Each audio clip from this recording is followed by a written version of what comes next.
अग्नि तो अग्नि होती है, आग आग होती है। आग जब लगेगी तो ये थोड़ी है कि कमरा को छोड़ देगी।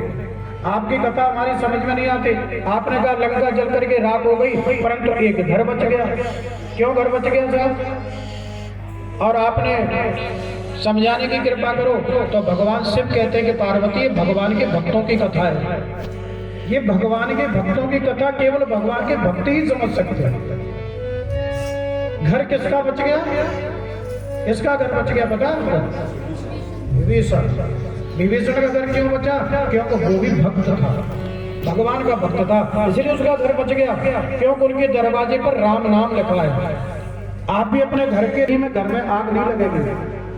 आप पुराने जमाने में जाओ, जब हमारे छोटे छोटे घर होते थे, कच्चे पक्के जैसे भी थे, परंतु उनके दरवाजे पर राम नाम लिखा होता था और कभी जीवन में घरों में आग नहीं लगती। अब क्या करते हैं, अपने घरों के दरवाजे पर राम नाम नहीं लिखते, हर दूसरे दिन शॉर्ट सर्किट होती रहती है, आग लगती रहती है। विभीषण का घर बच गया, देखो इतने बड़े अग्निकांड में, क्योंकि उनके दरवाजे पर राम नाम लिखा हुआ था।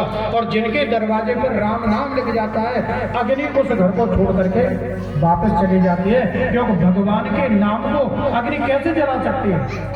जब भगवान का नाम लिख रहा है तो जल नहीं सकते। और विभीषण ने बताया कि देखो विभीषण के घर पर राम नाम लिखा हुआ था और अपने दरवाजे पर पंचमुखी हनुमान जी विराजमान कर दो, दरवाजे के गेट पर। कभी जिंदगी में तुम्हारे घर में नजर नहीं लगेगा।